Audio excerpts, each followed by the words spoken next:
तो बच्चों हमने बताए थे कि स्वराज पार्टी बन गई थी, चित्तरंजन दास जी की मृत्यु हो गई थी, वहां से क्लास थोड़ी देर के लिए बंद हो गई थी क्योंकि लाइट चली गई थी। ठीक है, एकदम से लाइट चली गई थी और फिर एकदम से सिस्टम सेट करने में थोड़ा टाइम लग गया था। तो हम हिस्ट्री की उसी को ब्रीफिंग करके अभी स्टार्ट करते हैं हम। तो जब वो वहां पर स्वराज पार्टी की स्थापना हुई थी, चित्तरंजन दास और मोतीलाल नेहरू ने करी थी, परंतु बाद में जब चित्तरंजन दास की मृत्यु होगी, और मैंने बताया था मोतीलाल नेहरू जो थे नवाबी थे, मोतीलाल नेहरू अपने बढ़िया दारू पिया करते और वो एक मॉडर्न हिंदू थे, उनके अंदर ब्राह्मणिज्म नहीं था। तो पार्टी दो धड़ों में बट गई, रिस्पॉन्सिविस्ट और नॉन रिस्पॉन्सिविस्ट। रिस्पॉन्सिविस्ट नॉन रिस्पॉन्सिविस्ट का मतलब है एक जो भाई किसी की बात को नहीं मानने, अपने हिसाब से चलने वाले, एक नॉन रिस्पॉन्सिविस्ट भाई जो धार्मिक कल्चर इसकी बात को मानने। तो वहां पर इस स्वराज पार्टी का धीरे धीरे क्या होने लगा था, पतन होने लगा था, जो कांग्रेस के अंदर इलेक्शन की विंग थी। उसी टाइम पर फिर 1928 में कौन आगे थे भाई, गांधी जी भी क्या आगे थे, गांधी जी दोबारा आगे थे भाई। और गांधी जी दोबारा आने के बाद सत्ता की बागडोर दोबारा कांग्रेस की बागडोर किसके पास आ गई, गांधी जी के। पर इस इन बिटवीन में जब ये 1922 से लेकर 1928 का दौर चला, इस दौरान कुछ क्रांतिकारी संगठन बन गए थे। जैसे बच्चे सोशलिस्ट बन गया था हिंदुस्तान सोशलिस्ट रिपब्लिकन आर्मी, जो HSRA था, जो भगत सिंह वगैरह ने बनाया था। भगत सिंह से बनाने से पहले यहां पर राम प्रसाद बिस्मिल जी थे, उन्होंने बनाया था। ठीक है, तो राम प्रसाद बिस्मिल था, राजगुरु था, इसमें आपका चंद्रशेखर आजाद जी थे। इन्होंने काकोरी षड्यंत्र को प्लान किया था 1925 में। काकोरी षड्यंत्र में भगत सिंह नहीं था, बहुत इंपॉर्टेंट, मूवियों में गलत दिखाते हैं, मूवी कभी क्वेश्चन गलत करा देगी, मूवियों को मैं देखा रहा हूं। काकोरी षड्यंत्र में भगत सिंह नहीं था। ठीक है, तो काकोरी षड्यंत्र के समय मोस्टली सारे पकड़े गए थे। सारे जब पकड़े गए तो एक बच गया था, राम प्रसाद बिस्मिल वगैरह को भी फांसी दे दी थी। तो एक बच गया था आपका, कौन बच गया था इंपॉर्टेंट, आपका बच गया था चंद्रशेखर आजाद। चंद्रशेखर आजाद कभी पकड़ में नहीं आया। चंद्रशेखर आजाद ने फिर फिरोज शाह कोटला में HSRA बनाई। क्या बनाई, HSRA। उस HSRA का सदस्य था कौन, भगत सिंह, राजगुरु, सुखदेव, ये उस HSRA के थे। इससे पहले भगत सिंह ने क्या किया था, इससे पहले भगत सिंह ने पंजाब में नौजवान सभा बनाई थी। ठीक है, लाहौर में नौजवान सभा बनाई थी। ठीक है, उससे फिर क्या था, ये HSRA ने कुछ कारनामे करे थे। इन्होंने सैंडर्स की हत्या की थी। किसकी हत्या की थी, सैंडर्स की हत्या की थी। ठीक है, जो उसके टाइम पर था भाई कि लाला लाजपत राय को लाठी वगैरह मारने के उसमें था। ठीक है, तो फिर इन्होंने बटुकेश्वर दत्त के साथ असेंबली में बम फेंके थे 1929 में। फिर इनको जेल हो गई थी। इन्होंने अनशन कराया, 64 दिन की स्ट्राइक करी। कहते हैं जितने दिन महात्मा गांधी ने भूख नहीं करी, इतनी तो भगत सिंह ने एक बार में कर दी थी। तो भगत सिंह की लोकप्रियता भी चरम पर पहुंच गई थी। भगत सिंह को छुड़ाने के लिए चंद्रशेखर आजाद जी ने जेल को फांदने का भी प्रोग्राम बना लिया था, परंतु फिर चंद्रशेखर आजाद की मुखबिरी हो गई थी और 1931 में एल्फ्रेड पार्क इलाहाबाद में चंद्रशेखर आजाद की क्या हो गई थी, मृत्यु हो गई थी। तो कहने का मतलब 1922 से 28 के दौर में जब स्वराज पार्टी बनी थी और देश में क्रांतिकारी आंदोलन भी साथ के साथ चल रहे थे भाई। ठीक है, तो एक और क्रांतिकारी था, वो था चटगांव बांग्लादेश में सूर्य सेन। सूर्य सेन ने वहां पर प्रॉपर एक आर्मी बना ली थी चटगांव में। मूवी भी आई उसके ऊपर, एक मनोज वाजपेयी के आया था, एक बार अभिषेक बच्चन ने रोल प्ले कराया था। उन्होंने तो पूरी ढाका की आर्मरी कब्जा ली थी। ढाका में जो सैन्य हथियार थे ना, वो भी कब्जा लिए थे। तो वो भी एक बहुत अच्छी मूवमेंट थी, चटगांव मूवमेंट वाली। ठीक है बच्चों, फिर वही दोबारा बागडोर गांधी के पास आ गई। इस टाइम पर क्या हुआ था, बहुत इंपॉर्टेंट बात थी बच्चों। हर बार जैसे 1909 में सुधार हुए, फिर 1919 में सुधार है, 1909 में मार्ले मिंटो, 1919 में मॉन्टेगू चेम्सफोर्ड, फिर जो सुधार थे 1929 में आने थे। कब आने थे, 1929 में। ये क्या होया करती, हर 10 साल बाद समीक्षा होया करती कि ब्रिटिश भारत में किस तरह का राज चल रहा है। पहले ईस्ट इंडिया कंपनी थी 1857 से पहले, वो तो कंपनी थी। कंपनी के बाद डायरेक्ट क्राउन, डायरेक्ट ताजपोशी होगी थी, डायरेक्ट जो इंग्लैंड की राजा रानी है उनके नाम पर राज होने लगा था। और बाकायदा वहां पर इंग्लैंड में एक मंत्री भी बनता था। तो जितनी भी एक कॉलोनी होती थी, भारत कॉलोनी थी और श्रीलंका कॉलोनी थी, जितनी भी एक कॉलोनी होती थी उन पे किस प्रकार का राज होगा वो मंत्री देखता था, जिसको सेक्रेटरी बोलते थे। क्या बोलते थे, वायसराय और सेक्रेटरी। वायसराय जो वायसराय संभालेगा भाई क्या चल रहा है क्या नहीं, और सेक्रेटरी क्या करेगा, उनकी सारी रिपोर्ट कहां देगा, इंग्लैंड में। तो हर 10 साल बाद वहां के मंत्रिमंडल रिपोर्ट मांगते थे भाई किस प्रकार का राज चल रहा है ब्रिटिश भारत में। अगर क्योंकि वो रूल ऑफ लॉ करते थे, अगर लाभ बढ़िया चल रहा है तो कंटिन्यू करेंगे, वरना वो कंटिन्यू नहीं करेंगे। बात क्या होती थी, क्योंकि वहां पर 2 पार्टी थी, एक कंजर्वेटिव पार्टी और एक लेबर पार्टी। कंजर्वेटिव पार्टी थी जो अमीरों की पार्टी थी, जो चाहती थी इंडस्ट्रियलाइजेशन बढ़े, इंडस्ट्रियलाइजेशन बढ़ने के लिए रॉ मटेरियल चाहिए, तो भारत जैसी कॉलोनियों में इस प्रकार ही शोषण होता रहे और वहां से हम रॉ मटेरियल सस्ता लेकर आवा और यहां पर बढ़ावा और दोबारा बेच दिया। एक दूसरी पार्टी थी वहां पर लेबर पार्टी, मजदूरों की पार्टी। लेबर पार्टी क्या चाहती थी, किसी का भी शोषण ना हो। वहां पर अगर भारत में शासन अच्छा चल रहा हो तभी हम राज करें, ना तो स्थानीय स्वशासन दे दे, वहां के लोगों को ही क्या दे दे, राज दे दे। जैसे उन्होंने ऑस्ट्रेलिया में करा था। ऑस्ट्रेलिया में डोमिनियन स्टेट बना दी थी। कौन सी स्टेट के नाम के राजा कौन रहेंगे, इंग्लैंड के राजा रानी, परंतु स्थानीय लोग ही वहां पर क्या करेंगे, प्रशासन को चलाएंगे। तो और 10 साल बाद रिपोर्ट आनी थी। तो रिपोर्ट कब आनी, अब की बार कब आनी थी सुधार, 1929 में। बात क्या हुई, सुधार आने से पहले एक कमीशन भेजा जाया करता। तो 1927 में कमीशन बना साइमन कमीशन। कौन सा कमीशन, तो साइमन कमीशन ने जाकर क्या करनी थी, रिपोर्ट तैयार करनी थी। साइमन कमीशन आया क्योंकि वहां पर पता लग गया कि सरकार जो है कंजर्वेटिव पार्टी इलेक्शन हारने वाली है। तो कमीशन आना तो 1929 में था, पर उन्हें पता लग गया कि हम क्या है, हारने वाले हैं। तो उन्हें सोचा हम हार तो जाए, कहीं ये लेबर पार्टी आ जाए वहां पर सत्ता में, और लेबर पार्टी के ना कर दे कि भाई भारत को क्या कर दे, स्थानीय स्वशासन दे दे, डेमोक्रेटिक स्टेट, डोमिनियन स्टेट ना बना दे कि वहां के लोकल प्रशासन चलाएंगे। इस सत्ता का डर था उन्होंने। तो जानबूझ के उन्होंने 1 साल पहले 1927 में साइमन कमीशन बनाया और 1928 में साइमन कमीशन भारत आया, क्योंकि उसका मेन मकसद क्या था, रिपोर्ट ओरिजिनल ना जा और रिपोर्ट के जा घटिया जा, क्योंकि वो रूल ऑफ लॉ कानून के हिसाब से करे थे। तो बात क्या हुई, साइमन कमीशन में ताकि रिपोर्ट घटिया जा, किसी भी भारतीय को शामिल नहीं किया गया। तो यहाँ के जो पढ़े लिखे थे उन्होंने साइमन कमीशन का विरोध किया कि ये तो तुम्हारा बनाया हुआ कानून है, तुम्हारा बनाया हुआ सिस्टम है, जाके ये रिपोर्ट के देगा, गलत देगा। तो उसका पूरा विरोध करा। परंतु मैंने बताई थी जस्टिस पार्टी, यूनियनिस्ट पार्टी, मुस्लिम लीग, उन्होंने उसका विरोध नहीं किया। तो साइमन कमीशन आया, लाला लाजपत राय ने विरोध करा। साइमन कमीशन, लाला लाजपत राय को लाठियां लगी और उसने बोला मेरे शरीर पे लगी हर लाठी अंग्रेजी ताबूत के लिए आखिरी कील साबित होगी। तो साइमन कमीशन के ये होने के बाद भाई क्या होया, फिर साइमन कमिश्नर का गुस्सा आ गया कि राजा है वे और यहाँ के लोकल आदमी कुछ बोले हैं, कांग्रेस बढ़ चढ़ के बोल रही। फिर वो कांग्रेस तो बोले, ये ऐसा नहीं कि वो बोले, मैं तुम्हें समझाने के लिए बोल रहा हूँ, कांग्रेस को बोले भाई हम तो चाहोगे इसी तरह राज करेंगे, तुम्हें हमारी रिपोर्ट पसंद ना है, तुमको ऐसा प्रशासन बना दो ना जिसमें सभी को समान भागीदारी हो। तुम्हारा देश कैसा है, तुम्हारे देश में जात पात है, तुम्हारे देश में हिंदू मुस्लिम है, तुम एक संविधान बना ही नहीं सकते, तुम्हारी औकात ही नहीं है, तुम क्या बना दो, एक संविधान बना दो। तो उन्होंने चैलेंज कर दिया भाई, वहां के जो सेक्रेटरी थे ब्रेकन हेड ने चैलेंज कर दिया, क्योंकि साइमन कमीशन का भारत में विरोध किया था।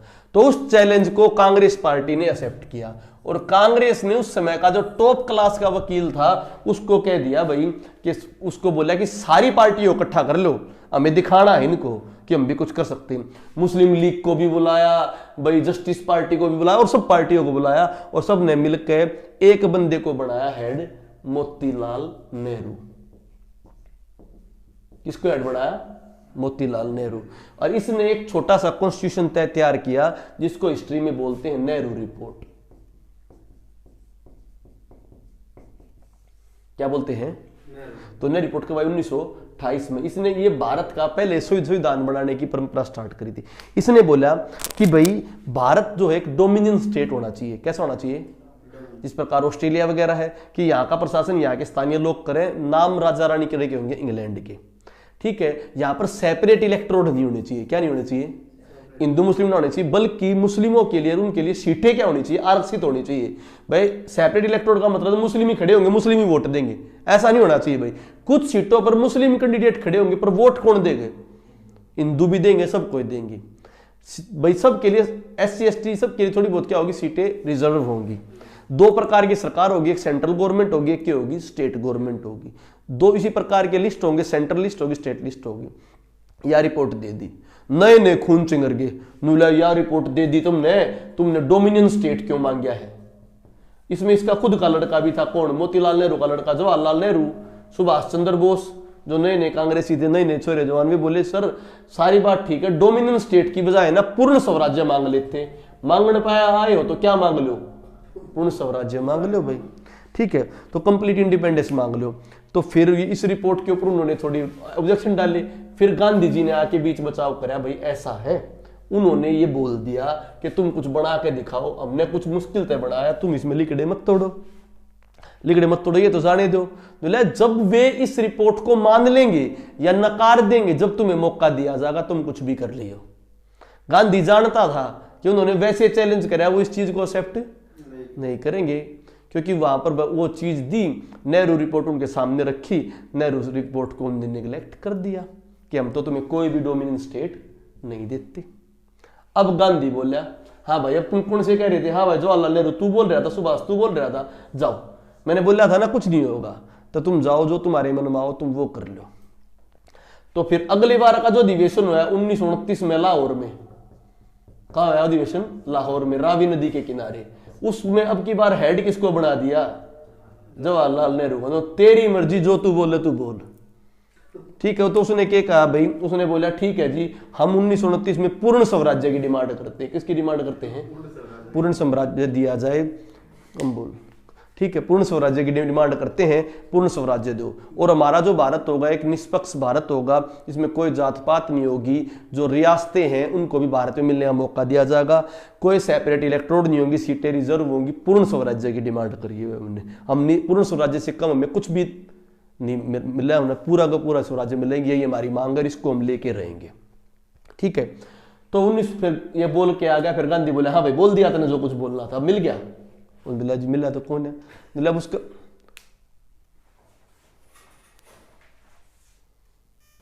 ठीक है भाई। तो वो बोला भाई बोला पूर्ण स्वराज्य, हाँ भाई तुझे मांग गया पूर्ण स्वराज्य, तुझे मिल गया, बोला जी ना मिला, तो ना मिला तो कुछ ना कुछ तो करना पड़ेगा, बोला चल मैं दिलाता हूं। तो गांधी बोला ऐसा है, मैं प्यार से उनको रिपोर्ट देता हूं भाई, प्यार से उनको क्या मांगता हूं, 11 सूत्री मांगे करता हूं भाई, ये मेरी मांगे हैं। अच्छा, नेहरू रिपोर्ट में कुछ पंगे भी डाले थे जिन्ना ने, मोहम्मद अली जिन्ना वगैरह ने कही थी कि भाई इस तरह नहीं, मुस्लिमों के लिए कुछ अलग मानो। इस नेहरू रिपोर्ट में मुस्लिम जो जिन्ना था, मोहम्मद अली जिन्ना, उसने 14 सूत्री मांगे रखी थी कि नेहरू रिपोर्ट में ये मांगे रखो, जब हम क्या देंगे साथ देंगे।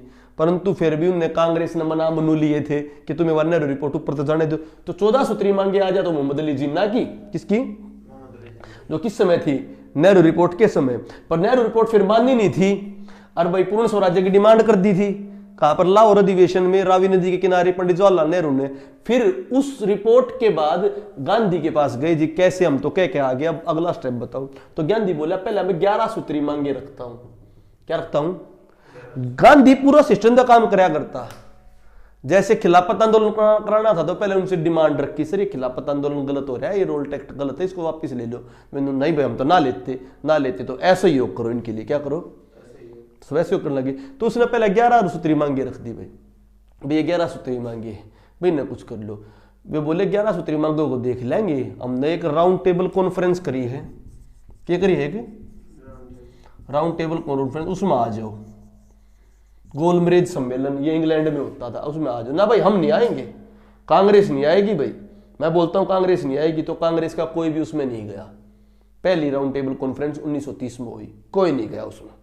कौन गई भाई, SC/ST की तरफ से भाई अम्बेडकर जी गए, और भाई क्या नाम है, मदन मोहन मालवीय हिंदू सभा की ओर से गई, एनी बेसेंट गई, पर गांधी नहीं गया। तो पहली राउंड टेबल कॉन्फ्रेंस में नहीं गए। तो पहली राउंड टेबल कॉन्फ्रेंस जितनी भी बात रखी, क्योंकि कांग्रेस नहीं तो भारत नहीं था, तो भारत में उस कांग्रेस राउंड टेबल कॉन्फ्रेंस का कोई इंपैक्ट नहीं हुआ। फिर गांधी ने 11 सूत्री मांगे रख दी, भाई हाँ भाई न करो, वे 11 सूत्री मांगे नहीं मांगे। मैं बोला ठीक से, ना मांगते चलो, तो मैं तुमसे प्यार करता हूं, आराम से बोलता हूं, सविनय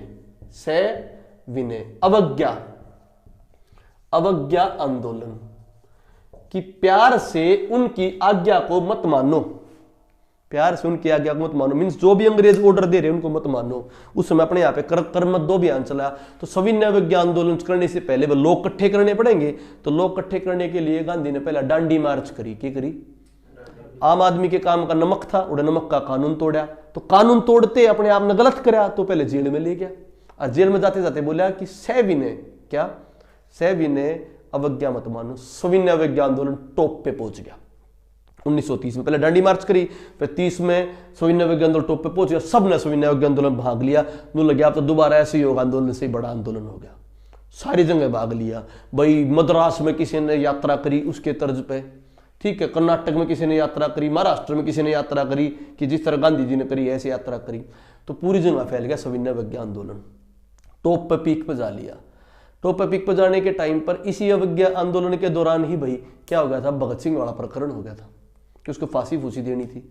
तो सविनय अवज्ञा आंदोलन को फांसी देने भगत सिंह वाली बात चल रही थी। सब क्या हुआ, फिर सरकार कांप गई, क्योंकि अब की बार क्या है, कोई मुद्दा नहीं रहा, पूरी जनता हैवी हो रही है। भाई सेक्रेटरी था उस वो वाइसराय था इरविन ने कहा भाई मांगे मान लेंगे तुम्हारी, कुछ भी कर लेंगे। उन्होंने बोला मांगे नहीं पूरी मानो। तो इरविन बोला भाई जितनी मेरे बस की वो तुम मान रहा हूं, और जो बात है तुम राउंड टेबल कॉन्फ्रेंस में चले जाओ। किस में चले जाओ? बोला कौन सी? बोला पिछले साल हुई थी ना, पिछले साल तुम ना गए थे, अब की बार चले जाओ राउंड टेबल कॉन्फ्रेंस जो 1931 में इंग्लैंड में वो है, जो मेरे बस की मैं मानू। बोला कि भाई तो उस टाइम पर कहते हैं उन्होंने, गांधी जी ने कही थी जितने भी नेता हैं उनको अभी के भी रिलीज करो, शराब के ठेके बंद करो, मदिरा मांस दूर होनी चाहिए, बूचड़खाने दूर होने चाहिए, महिलाओं को ये मिले। उनकी कुछ हद तक की मांगे सारी मान ली। सारी मान ले के बाद भाई कहते हैं उस समय गांधी ने, अब ये बात बिल्कुल एम्बिग्यूअस है, हिस्टोरियन के अलग अलग राय, कहते हैं गांधी ने जो है भगत सिंह की बात ना रखी कि भगत सिंह को फांसी मत दो। परंतु बात यह थी भगत सिंह खुद नहीं चाहता था उसे उसकी फांसी रुके, क्योंकि भगत सिंह अगर फांसी नहीं मिलती तो भगत सिंह ना होता। भगत सिंह इसलिए कि उन्हें क्या मिली, फांसी मिली। ना तो राम प्रसाद बिस्मिल, खुदीराम बोस, सब ने फांसी मिल रही है, परंतु उसने फांसी जानबूझ के गले लगाई, तभी तो वो अमर हुआ, तभी तो लोग बलिदान के लिए आग गाए। पर इस बात पे सस्पेंस ही है कि गांधी जी ने उनकी बात क्यों नहीं रखी थी। वो जानते हैं या भगत सिंह जानता था, भाई उनकी मीटिंग भी हुई थी तो वो जानते हैं उनके बीच में क्या था। ठीक है, तो सविनय अवज्ञा आंदोलन हो गया भाई 1931 में। फिर वो अपनी मांगे मनवाने के लिए कड़े गया, लंदन गया। लंदन में अपने धोती पैर के नीचे ऊपर जा रहा था, तो वहां के जो न्यूज़पेपर वाले थे, अमेरिका वाले, लंदन वाले, लिखे कि अंधे नंगे फकीर को लंदन की सीढ़ियां चढ़ते हुए देखता अद्भुत नजारा था।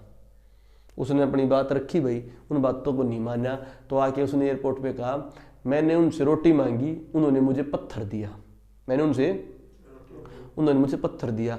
चलो अब दोबारा फिर कमान कसते हैं, एक आंदोलन फिर चलता है। भाई आंदोलन तो एक भाई होया करे, आज किसान इकट्ठे हो रहे हैं तो आज हैं, कुछ मिल रहेगा तो आज मिल रहेगा, ना बाद में कुछ नहीं मिल रहेगा। जाट आरक्षण होया था स्टार्टिंग में, जब होया था तो होया था, जब वे उठ गए तो फिर उठ गए, तो आंदोलन एक बार होया रहे। अब की बार आंदोलन करना चाहे कोई ना उठकाया, टकला दा गांधी जो है अपने थोड़े दिनों में क्या कर देगा, जो मूड हो वो कर दे।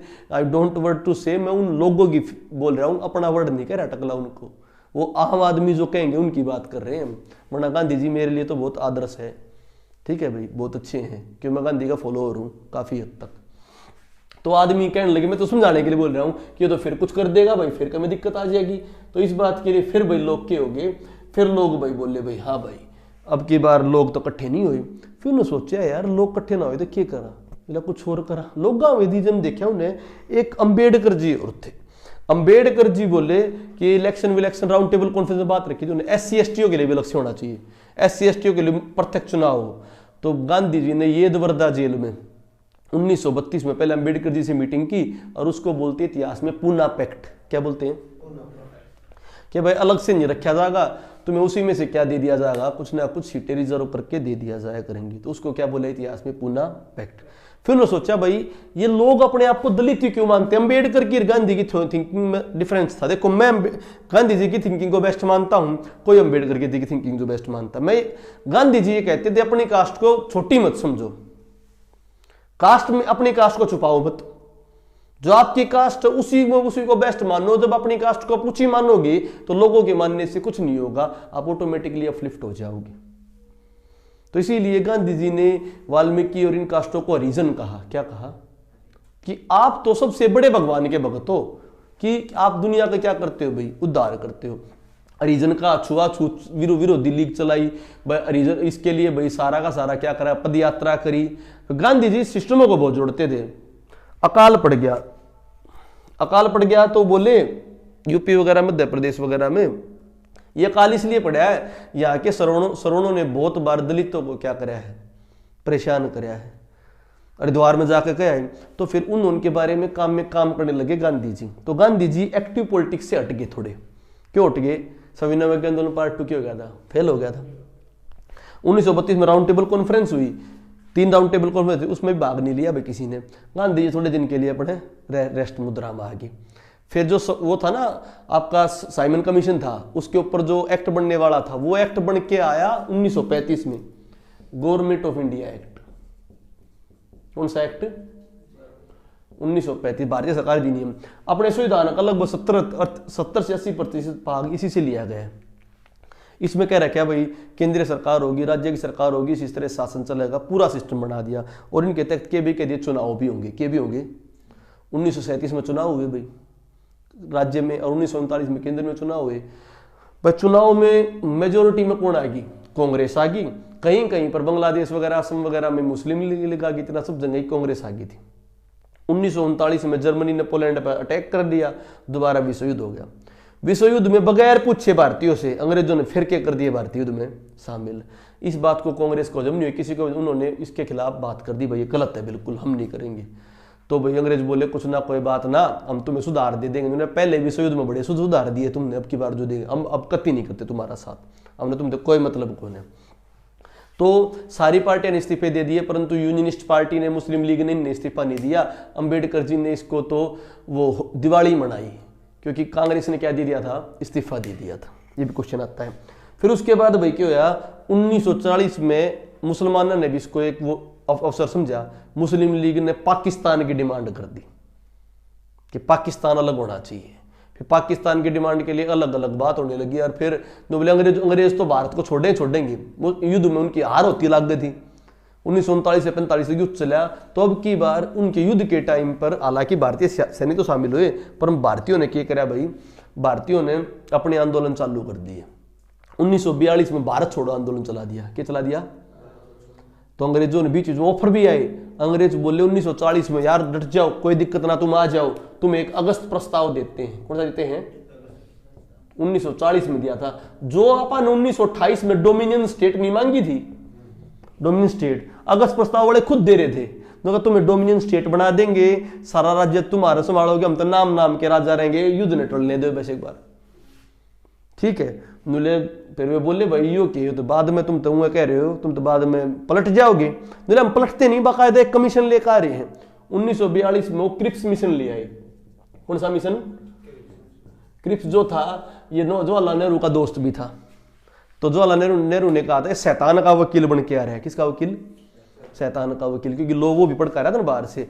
तो क्रिप्स मिशन में ये बात कही थी, जो अगस्त प्रस्ताव में ऑफर करे थे वो उसने क्रिप्स प्रस्ताव में लिखित में दे थे कि भाई युद्ध के बाद जो है एक तुम्हारा सिस्टम बन जाएगा, तुम्हारी सरकारें होंगी, तुम्हें डोमिनियन स्टेट का दर्जा दे दिया जाएगा, और तुम सारे बात मान लो। क्रिप्स प्रस्ताव को किसी ने ना माना भाई, कि तुम तो क्या कर रहे हो भाई, खाम खाई बात है, तुम्हारा तो कोई मतलब ही नहीं बनता कि तुम कुछ ना कुछ करो, तुम तो ऐसे पागल बनाया करो। तो पिछली बार भी पागल बनाए थे। तो क्रिप्स प्रस्ताव के बारे में कहे तो पोस्ट डेटेड चेक है। क्या है ये? गांधी जी ने कहा पोस्ट डेटेड चेक है। बाद में क्या बेरा लाग ना लाग गया, बैंक करप्ट कर दिया। फिर गेले जवाहरलाल नेहरू ने कह दिया उस बैंक का जी का दिवालिया हो रहा है। क्यों रहा है दिवालिया? क्योंकि 1942 में तो जर्मनी ने फ्रांस और इंग्लैंड को बिल्कुल निस्तो नाबूद कर दिया था। फ्रांस और इंग्लैंड तो हार गए थे युद्ध। बाद में गलती क्या हो गया, जर्मनी चौड़ा होकर रशिया के साथ भिड़ गया। रशिया अपना चुपचाप बैठा था, उसके साथ भिड़ गया। रशिया ने जर्मनी की मरोड़ निकाल दी। और यहाँ पर जो एशिया की शक्ति था जापान, उसने चाइना वाइना सबको दबा लिए, भारत बुर दबा दिया। और जापान ने सोचा मैं राजा हूं समुद्र का, वो अमेरिका से भिड़ बैठा। और अमेरिका ने पता नहीं क्या चीज ले रहा था, किसी ने पता ही नहीं थी ऐसी भी कोई चीज हो है, उन्होंने वह निकाली और वह डाल दी। उसने क्या करते? Atom bomb. क्या क्या करते? तो एटम बम डालते क्या हो गया भाई, सिस्टम हो गया खत्म। एटम बम पहली बार दिखा था, पूरा युद्ध खत्म हो गया। कड़ा तो जर्मनी और जापान जीत रहे थे, वे जीतते हुए युद्ध को भी क्या कर गए? हार गए। तो 1942 में सिस्टम आया। फिर 20 में 45 में प्रस्ताव आते रहे भाई, शिमला समझौता आया। क्या आया भाई? इस तरह की बैठक होगी, बैठक मान लो, संविधान बन जाएगा, ये बन जाएगा। फिर वो फाइनली 1946 में किसमें ले आए? Cabinet mission. कौन सा मिशन? इसमें प्रॉपर बात कर दी कि युद्ध खत्म हो लिया है, अब तुम्हारी क्या बनेगी? एक सरकार बनेगी, विधानसभा बनाई जाए। क्या बनाई जाए? एक संविधान सभा। जो संविधान सभा होगी ये भारत के लिए संविधान बनाएगी और ये आगे डिसाइड करेगी किस प्रकार का क्या सिस्टम रहेगा। तो संविधान सभा बनेगी, संविधान सभा उसके लिए सारी सिस्टम लेके आएगी। इस तरह के सारे विचार किसमें कर दिए? कैबिनेट मिशन में। कैबिनेट मिशन के दौरान से पहले आजाद हिंद फौज बन गई थी। वो मोहन सिंह के दिमाग की खोज थी, जो जापान वाले जो थे सैनिक थे उनको संगठित करके क्या बनाई थी उसने, आजाद हिंद फौज बनाई थी। रास बिहारी बोस के नेतृत्व में फिर बाद में किसको नेतृत्व कमान सौंप दी थी, सुभाष चंद्र बोस को। सुभाष चंद्र बोस ने 2 द्वीप जो आपके अंडमान निकोबार में है स्वराज वगैरह उनको जीत भी लिया था। फिर आजाद हिंद फौज भी क्यों हार गई, क्योंकि आजाद हिंद फौज को सपोर्ट कौन कर रहा था, जर्मनी कर रहा था सपोर्ट, और उस तरफ से कौन सपोर्ट कर रहा था, जापान। वे दोनों हार गए तो आजाद हिंद फौज तो हारनी थी। 1940 में फिर नेवी ने भी रिवोल्ट कर दिया, नेवी वाले ने रिवोल्ट कर दिया। फिर भारत को एक कन्फर्म हो लिया था अंग्रेजों को कि भारत को रख नहीं सकते। अब उन्हें सोचा भारत इकट्ठा रहेगा तो कल ग्रोथ कर जाएगा, क्यों ना कुछ फास्टे फंसाएगा, क्योंकि मुस्लिम लीग की जो डिमांड थी पाकिस्तान को अलग करने की और जोरों शोरों से उठने लगी। ठीक है, उन्होंने अगस्त कार्रवाई बना दी, क्योंकि संविधान सभा में जो मेंबर रखे वे तो वोटों के हिसाब से रखे भाई, वोटों में किसकी ज्यादा सीट आ रही, कांग्रेस की, तो मुस्लिम लीग कम रहेंगे थे। मुस्लिम लीग वाले बोले ना गलत है संविधान सभा, हमारा तो आधा रिप्रेजेंटेशन होना चाहिए। तो आधा रिप्रेजेंटेशन में कोई नहीं माना, फिर भी गांधी बोले मान लो यार कोई बात ना, तो उनके लिए कुछ 29 भी दे दिया, फिर भी वो राजी ना हुई। फिर उन्होंने अलग कार्रवाई दिवस बोला, अलग कार्रवाई दिवस बनाओगे अगस्त 1946 में। फिर इन्होंने लॉकडाउन प्लान लिया है, के लिए ये पहला सोचे थे कि भाई मार्च 1948 में करेंगे, बीच में लॉकडाउन प्लान लेकर आना पड़ा। उस टाइम पे विंस्टन चर्चिल जी क्या हो गए थे भाई, यहाँ पर आपके प्रधानमंत्री बन गए थे, तो अलग से प्लान लेकर आने के बाद के बोले कि भाई इनको अब उसमें 15 अगस्त को आज़ाद कर दो। 14 अगस्त को आज़ाद कौन हो गया, पाकिस्तान, और 15 अगस्त की रात में कौन हो गया, भारत।